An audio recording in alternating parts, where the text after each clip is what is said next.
ಆಜ್ಞೆ ಅನುಬಂಧ ಎ ಪ್ರಕಾರ ಬೆಂಗಳೂರಿನ ಸಾಲ ವಸೂಲಿ ನ್ಯಾಯಾಧಿಕರಣದ ಡಿಸೈಡಿಂಗ್ ಅಧಿಕಾರಿಯವರ ಕಡತದಲ್ಲಿ ಮೂಲ ಅರ್ಜಿ ಸಂಖ್ಯೆ 463 2014ರಲ್ಲಿ ಮಾಡಲಾದ ದಿನಾಂಕ 2/7/2015ರ ಆದೇಶದ ವಿರುದ್ಧ ಅರ್ಜಿದಾರರು ಪ್ರಸ್ತುತ ರಿಟ್ ಅರ್ಜಿಯನ್ನು ಸಲ್ಲಿಸಿದ್ದಾರೆ. ಎರಡನೇ ಅರ್ಜಿದಾರರು ಎಂದರೆ ಅರ್ಜಿದಾರಳ ಪತಿ ಆಕೆಯನ್ನು ಬಿಟ್ಟು ಹೋಗಿದ್ದು ಬ್ಯಾಂಕಿನಿಂದ 18 ಲಕ್ಷ ಮತ್ತು 2 ಲಕ್ಷದ ಸಾಲ ಸೌಲಭ್ಯಗಳನ್ನು ಪಡೆದಿದ್ದು ಹಾಗೂ ಪತಿಯ ಪಡೆದ ಸಾಲಕ್ಕೆ ಅರ್ಜಿದಾರಳು ಖಾತರಿದಾರಳಾಗಿದ್ದಳು ಎಂದು ಒಂದನೇ ಎದುರುದಾರರು ಕ್ಲೇಮು ಮಾಡಿದ್ದಾರೆ ಎಂಬುದು ಅರ್ಜಿದಾರಳ ವಾದವಾಗಿದೆ.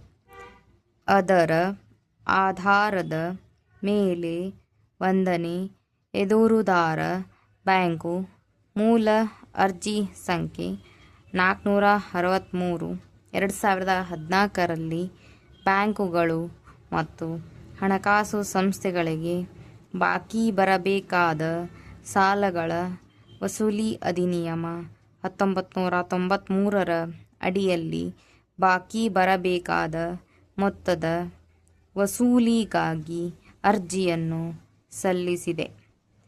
ಅಲ್ಲದೆ ಒಂದನೇ ಎದುರುದಾರರು ಅರ್ಜಿ ಸಲ್ಲಿಸುವಾಗ ಅರ್ಜಿದಾರರು ಮಾಲೀಕರಾಗಿದ್ದ ಗೋಡೌನಿನ ವಿಳಾಸವನ್ನು ನೀಡಿದ್ದರು. ಒಂದನೇ ಎದುರುದಾರ ಬ್ಯಾಂಕು ಮಾದಾವರದಲ್ಲಿ ಅರ್ಜಿದಾರಳ ಹೆಸರಿನಲ್ಲಿರುವ ಗೋಡೌನಿನ ವಿಳಾಸವನ್ನು ನಮೂದಿಸಿ ಅರ್ಜಿಯನ್ನು ಸಲ್ಲಿಸಿದ್ದರೆ ಆಕೆ ಬೆಂಗಳೂರಿನ ನಂದಿನಿ ಲೇಔಟ್ನ ಪರಿಮಳ ನಗರದಲ್ಲಿ ವಾಸಿಸುತ್ತಿದ್ದರು. ಅರ್ಜಿದಾರಳ ಪತಿಯು ಒಬ್ಬ ಅಲೆಮಾರಿಯಾಗಿದ್ದು 2005ರ ವರ್ಷದಿಂದಲೇ ಅರ್ಜಿದಾರರು ಮತ್ತು ಎರಡನೇ ಎದುರುದಾರರ ನಡುವೆ ವೈವಾಹಿಕ ಬಿಕ್ಕಟ್ಟು ಉಂಟಾಗಿದೆ ಮತ್ತು 2011ರ ವರ್ಷದಲ್ಲಿ ಎರಡನೇ ಎದುರುದಾರನು ಆಕೆಯ ಬಳಿ ಬಂದು ತನ್ನ ಮಗಳಾದ ಕುಮಾರಿ ಶಾಲಿನಿಯ ಹೆಸರಿನಲ್ಲಿ ನಿಶ್ಚಿತ ಠೇವಣಿ ಮಾಡಲು ಅಪೇಕ್ಷಿಸುತ್ತೇನೆಂದು ಹೇಳಿ ಭರ್ತಿ ಮಾಡಿರದ ಕೆಲವು ದಾಖಲೆಗಳಲ್ಲಿ ಆಕೆಯ ಸಹಿಗಳನ್ನು ಪಡೆದಿದ್ದಾನೆ. ಸಹಿಗಳನ್ನು ಪಡೆಯುವಾಗ ದಾಖಲೆಗಳ ಉಳಿದ ಭಾಗವನ್ನು ಬ್ಯಾಂಕು ಭರ್ತಿ ಮಾಡುತ್ತದೆಂದು ಮತ್ತು ಕೆನರಾ ಬ್ಯಾಂಕಿನ ಚಿಕ್ಕ ಬಿದರುಕಲ್ಲು ಶಾಖೆಯಲ್ಲಿ ನಿಶ್ಚಿತ ಠೇವಣಿಗೆ ಅರ್ಜಿದಾರಳು ಪೋಷಕಳಾಗಿರುತ್ತಾಳೆಂದು ಹೇಳಿದ್ದನು. ಆ ನಂತರ ಎರಡನೇ ಎದುರುದಾರನು ಬ್ಯಾಂಕಿಗೆ ವಂಚನೆ ಮಾಡಲು ಪ್ರಯತ್ನಿಸುತ್ತಿದ್ದನು ಮತ್ತು ಯಂತ್ರೋಪಕರಣಗಳನ್ನು ಸ್ಥಳಾಂತರಿಸಲು ಪ್ರಯತ್ನಿಸುತ್ತಿದ್ದನೆಂದು ಅರ್ಜಿದಾರಳು ಒಂದನೇ ಎದುರುದಾರ ಬ್ಯಾಂಕ್ ಸಿಬ್ಬಂದಿಗೆ ವಿನಂತಿಸಿದ್ದಳು ಹಾಗೂ ದಿನಾಂಕ 9/5/2013ರಂದು ತನ್ನನ್ನು ಶ್ಯೂರಿಟಿಯಿಂದ ಕೈಬಿಡುವಂತೆ ಬ್ಯಾಂಕನ್ನು ಕೋರಿದ್ದಳು. ಆ ನಂತರ ಬ್ಯಾಂಕು ಅರ್ಜಿದಾರಳಿಗೆ ಲೀಗಲ್ ನೋಟಿಸನ್ನು ಸಹ ನೀಡಿದೆ. ದಿನಾಂಕ 2/7/2015 DRT ಮುಂದೆ ಈ ವಿಷಯವು ಬಂದಾಗ 1 ಮತ್ತು 2ನೇ ಪ್ರತಿವಾದಿಗಳನ್ನು ಏಕಪಕ್ಷೀಯವಾಗಿ ಇರಿಸಲಾಯಿತು ಮತ್ತು ಇದನ್ನು ವಾದಿಯ ಸಾಕ್ಷ್ಯಕ್ಕಾಗಿ ನಿಗದಿಪಡಿಸಲಾಯಿತು. ಅದೇ ದಿನ ನ್ಯಾಯಾಧಿಕರಣವು ಸಿವಿಲ್ ಪ್ರಕ್ರಿಯಾ ಸಂಹಿತೆಯ 8ನೇ ಆದೇಶದ 10ನೇ ನಿಯಮದ ಉಪಬಂಧಗಳನ್ನು ಅನ್ವಯಿಸಿ